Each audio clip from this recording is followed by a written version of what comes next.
Welfare പാർട്ടിയുടെ പിന്തുണയെ തുടർന്ന് പുതിയ വാദപ്രതിവാദങ്ങളാണ് ഇപ്പോൾ നിലമ്പൂർ മണ്ഡലത്തിൽ.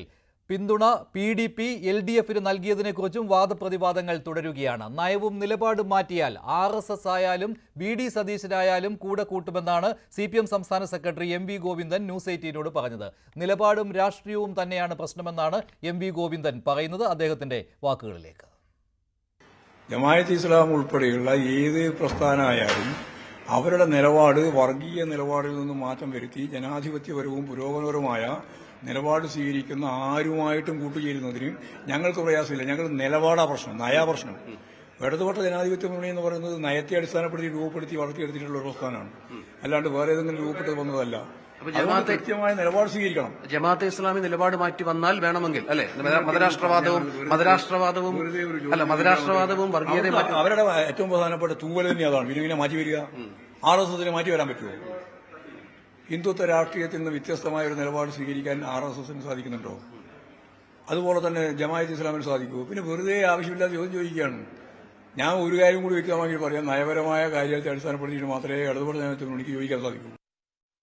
ഒന്ന്, ജമാഅത്തെ ഇസ്ലാമി എന്ന് പറയുന്നത് ശരിക്കും പറഞ്ഞാൽ RSSന്റെ മുസ്ലിം പതിപ്പാണ്. മതരാഷ്ട്രവാദമാണ് രണ്ടിന്റെയും അടിസ്ഥാനം. ചേരേണ്ടത് ചേരുമ്പടി ചേരുമെന്ന് പറയും. ആ അർത്ഥത്തിൽ ജമാഅത്തെ ഇസ്ലാമി RSSന്റെ മുസ്ലിം പതിപ്പായിരിക്കെ അതിനെ PDPയുമായി തുലനപ്പെടുത്തുന്നത് ശരിയായിരിക്കില്ല.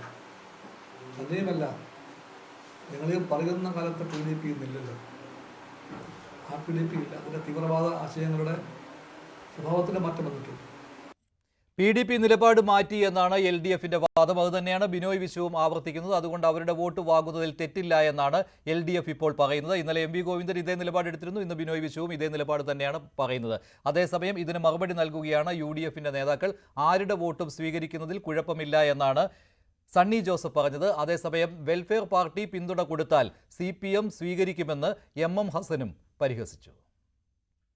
ഒരു കാര്യമുണ്ട്. ഇപ്പോൾ MV പറഞ്ഞത് ആര് നിലപാട് മാറ്റി വന്നാലും അവരെ ഒപ്പം കൂട്ടാം. അത് സതീശനായാലും ജമാഅത്തെ ഇസ്ലാമി MV ഗോവിന്ദൻ പറഞ്ഞാണ്.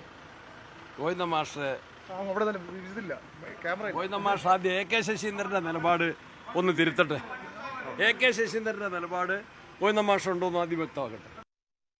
ജമാഅത്തെ ഇസ്ലാമി പിന്തുണ കൊടുത്താൽ നമ്മുടെ ഗോവിന്ദൻ മാഷ് രണ്ട് കൈയും നീട്ടി അത് സ്വീകരിക്കും. അതിലൊരു ഞങ്ങളെ സംബന്ധിച്ച് ജമാഅത്തെ ഇസ്ലാമിയുടെ പിന്തുണ സ്വീകരിക്കുന്നതിൽ ഞങ്ങൾക്ക് യാതൊരു വൈഷമ്യവുമില്ല. അവരെ വെൽഫെയർ പാർട്ടി പൂർണ്ണമായി പിന്തുണ പ്രഖ്യാപിച്ചു. അത് ജമാഅത്തെ ഇസ്ലാമിയുടെ രൂപീകരിച്ചിട്ടുള്ള രാഷ്ട്രീയ പാർട്ടിയാണ്.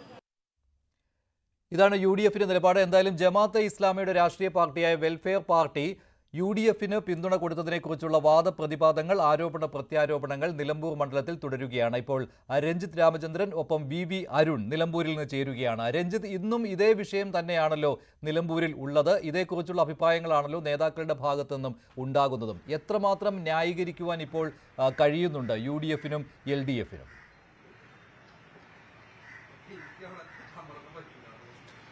മഞ്ജുഷ്, നമ്മൾ നേരത്തെ പുറത്തുവിട്ട MV ഗോവിന്ദൻ തന്നെ പറഞ്ഞ മഴവിൽ സഖ്യവുമായി ബന്ധപ്പെട്ട UDFിന്റെ മഴവിൽ സഖ്യവുമായി ബന്ധപ്പെട്ടായിരുന്നുവല്ലോ ചർച്ചകൾ ആരംഭിച്ചത്. അതിപ്പോൾ ഈ തരത്തിൽ പിന്നീട് PDPയുടെ പിന്തുണയുമായി ബന്ധപ്പെട്ട് UDFും തങ്ങളുടെ ആയുധങ്ങൾ കോപ്പുകൂട്ടിയപ്പോൾ, അത് മൂർച്ഛിച്ചപ്പോൾ അതുമായി ബന്ധപ്പെട്ട തർക്കങ്ങൾ പരസ്പരം ഉണ്ടായിട്ടുള്ളത്. നമ്മൾ അതാണ് വളരെ കൃത്യമായി തന്നെ MV ഗോവിന്ദനോട് ചോദിച്ചത്.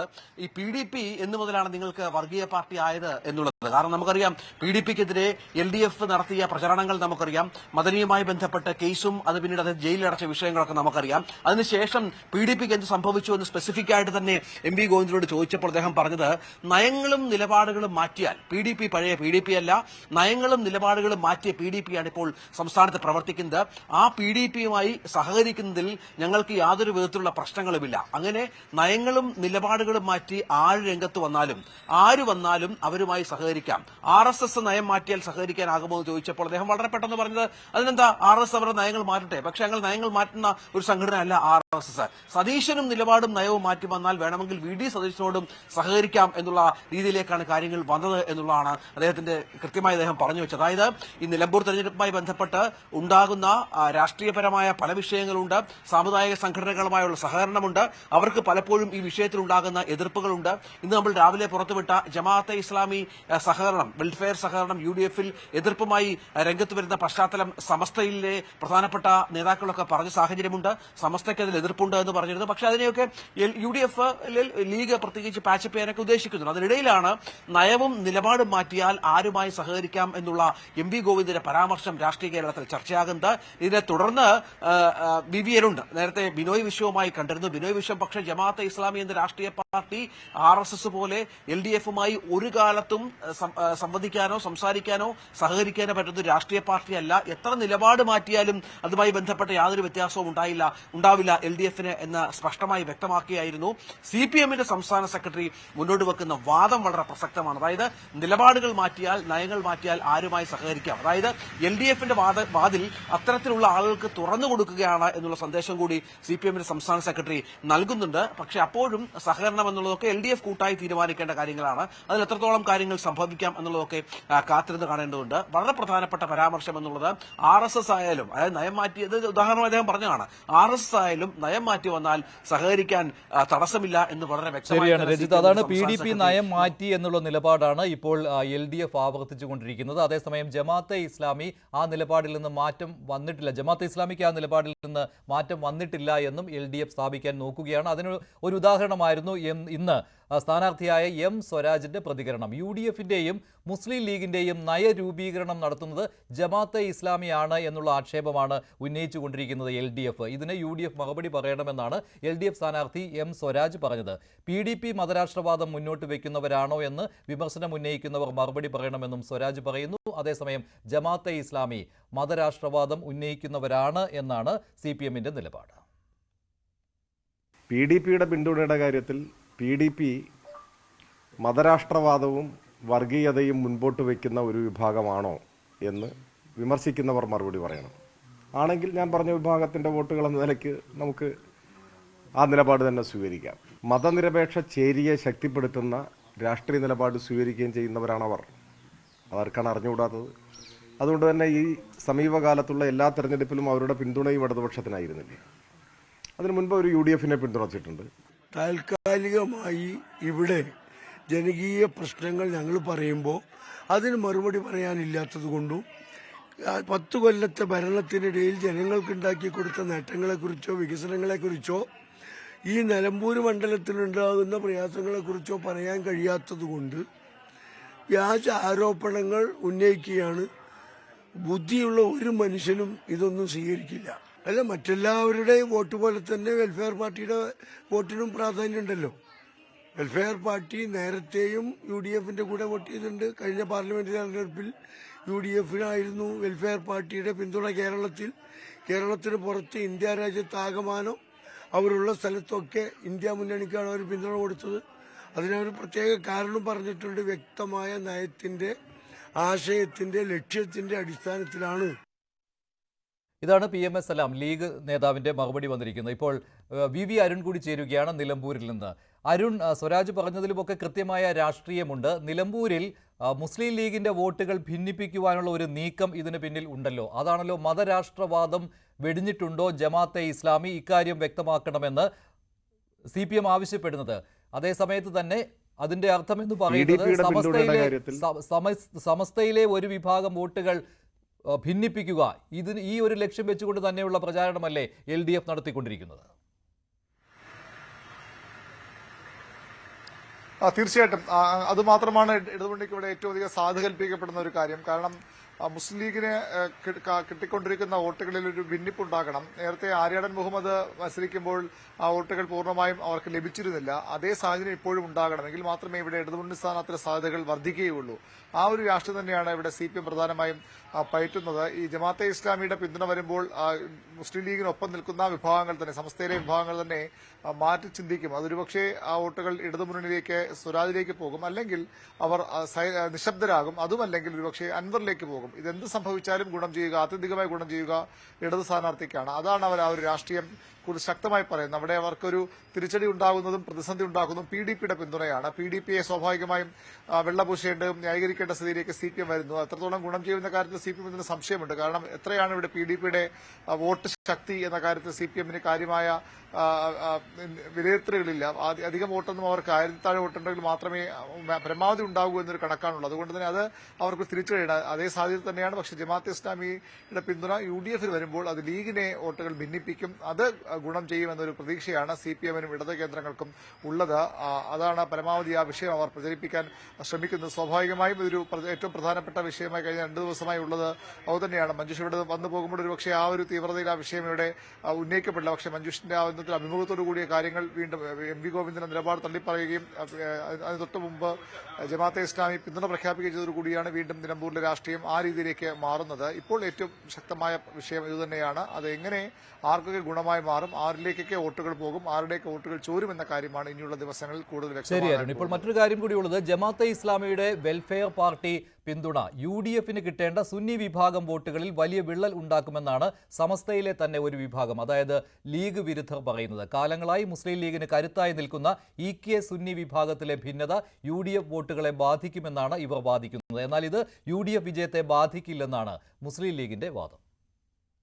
ജമാഅത്തെ ഇസ്ലാമിയുടെയും വെൽഫെയർ പാർട്ടിയുടെയും രാഷ്ട്രീയം അംഗീകരിക്കുന്നവരല്ല സുന്നി വിഭാഗത്തിലെ വലിയൊരു ശതമാനം. വെൽഫെയർ പാർട്ടി UDFന് പിന്തുണ പ്രഖ്യാപിച്ചതിനെതിരെ സമസ്തയിലെ ലീഗ് വിരുദ്ധ വിഭാഗം പരസ്യമായി രംഗത്തുവന്നു.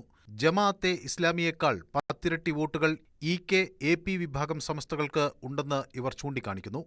ജമാഅത്തെ ഇസ്ലാമിയുടെ രാഷ്ട്രീയത്തെ അംഗീകരിക്കുന്ന നിലപാട് തെരഞ്ഞെടുപ്പിൽ UDFന് എത്രമാത്രം തിരിച്ചടിയാകുമെന്ന് പറയാൻ ആകില്ലെന്നും സമസ്തയുടെ വിദ്യാർത്ഥി വിഭാഗമായ SKSSF മലപ്പുറം ഉപാധ്യക്ഷൻ നാസർ കരുളായി ന്യൂസ് 18നോട് പറഞ്ഞു. ജമാഅത്തെ ഇസ്ലാമി എന്ന് പറയുന്നത് വളരെ വിരളമായ കുറച്ച് വോട്ടുകൾ മാത്രമാണ് ഈ നിലമ്പൂർ മണ്ഡലത്തിലുള്ളത്. എന്നാൽ സുന്നി എന്ന് പറയുന്ന വോട്ട് നല്ല ഒരു വോളിയം, അവരെ സംബന്ധിച്ചിടത്തോളം അവർ നമ്മൾ തമ്മിൽ തുലനം ചെയ്യാൻ പോലും പറ്റാത്ത രീതിയിലുള്ള വലിയൊരു വോളിയം വോട്ട് തന്നെ ഇവിടെ സുന്നി വിഭാഗത്തിനുണ്ട്.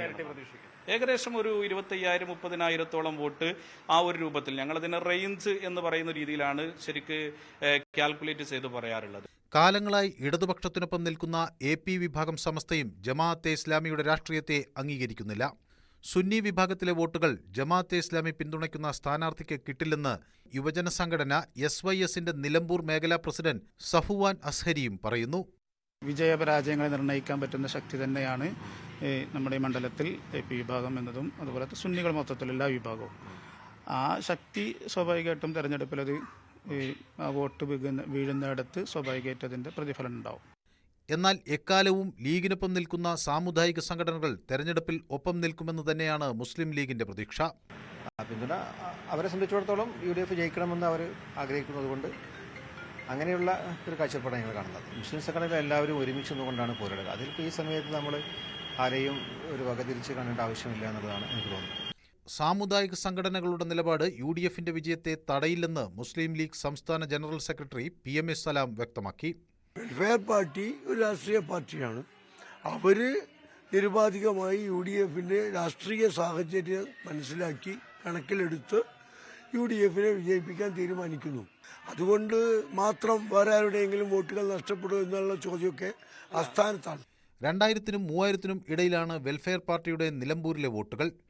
EK AP വിഭാഗങ്ങൾക്ക് 40,000-നും 50,000-നും ഇടയിൽ വോട്ടുകൾ മണ്ഡലത്തിൽ ഉണ്ടെന്ന് അവരും അവകാശപ്പെടുന്നു. UDFനുള്ള ജമാഅത്തെ ഇസ്ലാമിയുടെ പിന്തുണ വൈകാരിക വിഷയമായി മാറിയാൽ സുന്നി വിഭാഗത്തിൽ നിന്നുള്ള UDF അനുകൂല വോട്ടുകളിൽ വിള്ളൽ ഉണ്ടാകാനുള്ള സാധ്യതയും തള്ളിക്കളയാനാകില്ല. CV Anumod, news 18, Nilambur. CV Anumod കൂടി ചേരുന്നുണ്ട് കൂടുതൽ വിവരങ്ങളുമായി. അനുമോദ്, സുന്നി വിഭാഗം വോട്ടുകളിൽ വിള്ളൽ ഉണ്ടാക്കുവാനുള്ള ശ്രമം ഇതിനു മുൻപും നടന്നിട്ടുള്ളതാണ്. ഇപ്പോൾ പൊന്നാനിയിലുണ്ടായ ആ കാര്യം അത് ചൂണ്ടിക്കാട്ടിയല്ലേ ലീഗ് നേതൃത്വം ഇതിനെ പ്രതിരോധിക്കുന്നത്? ലീഗിൻ്റെ പ്രധാനപ്പെട്ട ഒരു പ്രതിരോധം അതുതന്നെയാണ്. കാരണം ആദ്യമായിട്ടല്ല ഈ ലീഗിനെതിരെ സമസ്തയിലെ ഒരു വിഭാഗം രംഗത്തെത്തുന്നതും തെരഞ്ഞെടുപ്പിൽ തിരിച്ചടി നൽകുമെന്ന് പറയുന്നത്. കഴിഞ്ഞ വർഷം നടന്ന ലോക്സഭാ തെരഞ്ഞെടുപ്പിൽ പൊന്നാനിയിൽ ഇതിൻ്റെ ഏറ്റവും വലിയ തോതിലുള്ള ഒരു സ്വാധീനം ഉണ്ടായെന്ന് അവർ അവകാശപ്പെട്ടതാണ്. പക്ഷേ അവിടെ റെക്കോർഡ് ഭൂരിപക്ഷത്തിൽ വിജയം നേടാൻ കഴിഞ്ഞതും ഇത്തരത്തിലുള്ള പ്രശ്നങ്ങളൊന്നും ഈ ലീഗിനെ ബാധിക്കില്ല എന്നുള്ളതും ലീഗിനെ സംബന്ധിച്ച് ഈ ഘട്ടത്തിൽ ഈ തരത്തിലുള്ള വെല്ലുവിളികളെ മറികടക്കാനുള്ള ആത്മവിശ്വാസം നൽകുന്നുണ്ട്. പക്ഷേ ഇവിടെ പ്രധാനപ്പെട്ട ഒരു കാര്യം പൊന്നാനിയിലെ പോലത്തെ ഒരു സാഹചര്യമല്ല നിലമ്പൂരിലേക്ക് വരുമ്പോൾ എന്നുള്ളതാണ്. നിലമ്പൂരിൽ ഈ UDF-ലേക്ക് വരേണ്ട വോട്ടുകൾ ഒന്നുകിൽ UDF-ന് ലഭിക്കാതിരിക്കുകയോ അത് അൻവറിലേക്കോ സ്വരാജിലേക്കോ പോകുന്ന ഒരു സാഹചര്യമുണ്ട്. അതുകൊണ്ട് തന്നെ ഈ ജമാഅത്തെ ഇസ്ലാമിയുടെ സ്വാധീനം കേവലം 2500-3000 വോട്ടുള്ള ജമാഅത്തെ ഇസ്ലാമിയുടെ വോട്ടുകൾ ഉറപ്പിക്കാൻ കഴിയുമ്പോൾ 25,000-ലധികം വോട്ടുകളുള്ള സമസ്തയിലെ ഒരു വിഭാഗത്തിൻ്റെ വോട്ടിൽ എത്ര ശതമാനം ലഭിക്കുമെന്ന് ഇപ്പോഴും കണക്കാക്കാൻ കഴിയുന്ന ഒരു സാഹചര്യം ഇവിടെയില്ല.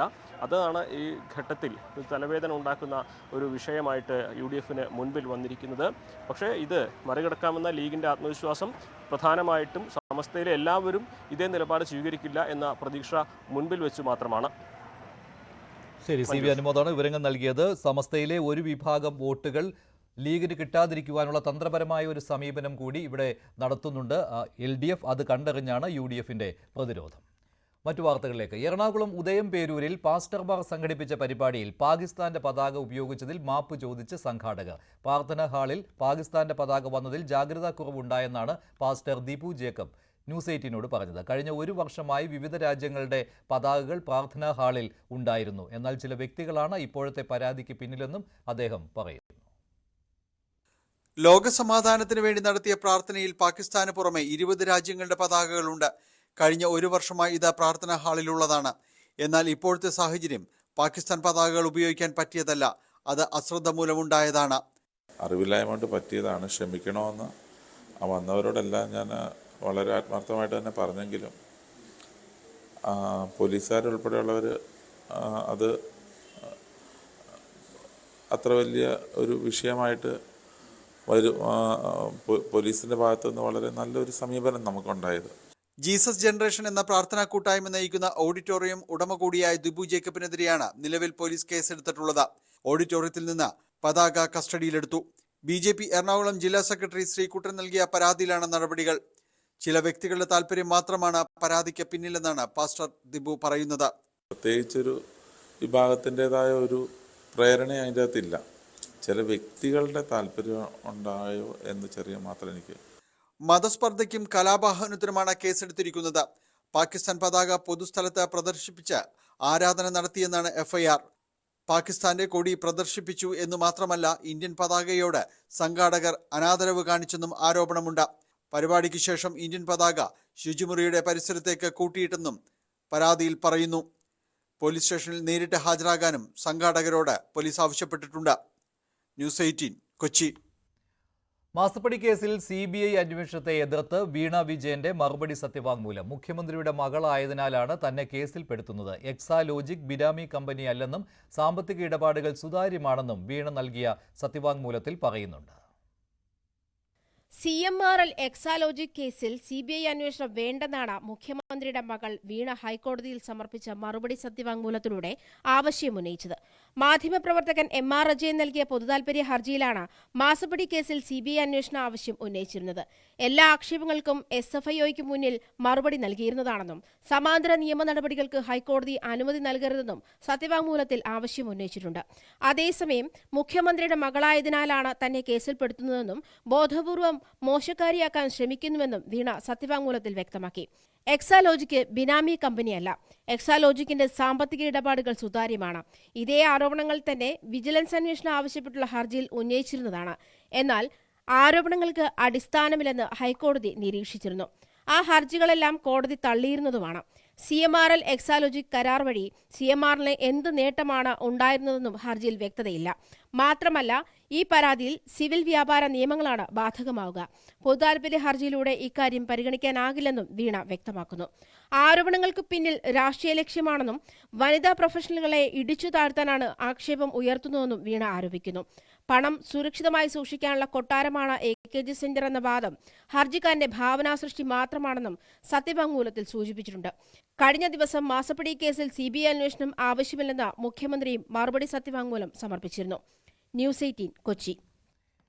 ED ഉദ്യോഗസ്ഥർ പ്രതിയായ കൈക്കൂലി കേസിൽ വിജിലൻസിന് ഹൈക്കോടതിയുടെ വിമർശനം. ED അസിസ്റ്റന്റ് ഡയറക്ടർ ശേഖർ കുമാറിന്റെ മുൻകൂർ ജാമ്യാപേക്ഷയിൽ വാദം മാറ്റിവെക്കണമെന്നാവശ്യപ്പെട്ടതിനാണ് കോടതി വിമർശിച്ചത്. മുൻകൂർ ജാമ്യാപേക്ഷ നൽകിയിട്ട് 3 ആഴ്ച കഴിഞ്ഞുവെന്ന് വ്യക്തമാക്കിയ ഹൈക്കോടതി മുൻകൂർ ജാമ്യാപേക്ഷയിൽ മറുപടി നൽകാൻ ഒരാഴ്ചത്തെ സമയം നൽകി. ശേഖർ കുമാറിന്റെ അറസ്റ്റ് തടഞ്ഞ നടപടി ചൊവ്വാഴ്ച വരെ നീട്ടിയിട്ടുണ്ട്. കേസ് ഡയറി ഹാജരാക്കാനും വിജിലൻസിന് ഹൈക്കോടതി നിർദ്ദേശം നൽകി. ദിയ കൃഷ്ണയുടെ സ്ഥാപനത്തിലെ സാമ്പത്തിക തട്ടിപ്പ് കേസിൽ നിർണായക വഴിത്തിരിവ്. ആരോപണ വിധേയരായ ജീവനക്കാരുടെ ബാങ്ക് സ്റ്റേറ്റ്മെന്റ് പരിശോധിക്കുന്നതിനിടയിലാണ് അക്കൗണ്ടുകളിലേക്ക് ₹1/2 കോടിയിലേറെ രൂപ എത്തിയിട്ടുണ്ടെന്ന് വ്യക്തമാക്കുന്ന തെളിവുകൾ പോലീസിന് കിട്ടിയത്. വിശദമായ മൊഴി രേഖപ്പെടുത്താൻ മ്യൂസിയം പോലീസ് സ്റ്റേഷനിൽ ഹാജരാകാൻ സ്ഥാപനത്തിലെ 3 വനിതാ ജീവനക്കാരോട് പലതവണ ആവശ്യപ്പെട്ടിട്ടും ഇതുവരെയും മൊഴി നൽകാൻ തയ്യാറായിട്ടുമില്ല. ദിയ കൃഷ്ണയുടെ കവടിയാറിലെ സ്ഥാപനത്തിലെ ജീവനക്കാരായിരുന്ന വലിയതുറ സ്വദേശികളായ വിനീത, ദിവ്യ, രാധാകുമാരി തുടങ്ങിയവരുടെ ബാങ്ക് ഇടപാടുകളുടെ സ്റ്റേറ്റ്മെന്റ് പരിശോധിക്കുന്നതിനിടയിലാണ് തട്ടിപ്പ് നടന്നെന്ന് വ്യക്തമാക്കുന്ന തെളിവുകൾ പോലീസിന് ലഭിച്ചത്.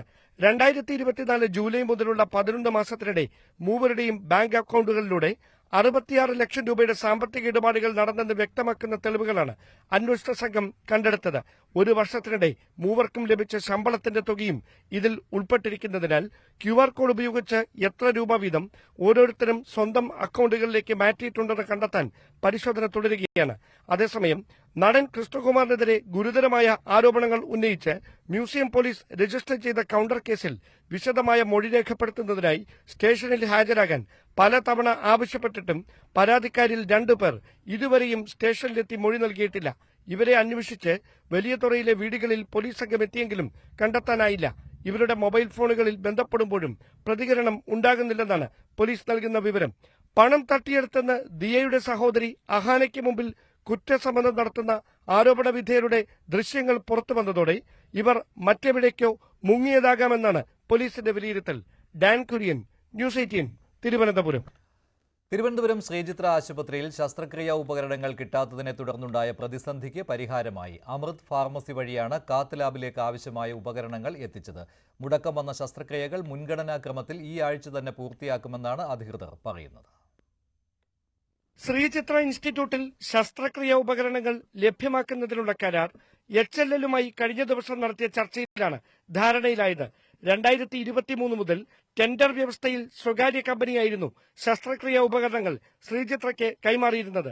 എന്നാൽ 2 വർഷത്തിനിപ്പുറവും ഒരേ നിരക്കിൽ സർജിക്കൽ ഉപകരണങ്ങൾ കൈമാറാനാവില്ലെന്ന് കമ്പനി നിലപാടെടുത്തതാണ് പ്രതിസന്ധിക്ക് വഴിവെച്ചത്. ഇതോടെ കഴിഞ്ഞ 3 ദിവസങ്ങളിലായി നടത്താൻ നിശ്ചയിച്ചിരുന്ന 15 ശസ്ത്രക്രിയകൾ മാറ്റിവെച്ചു.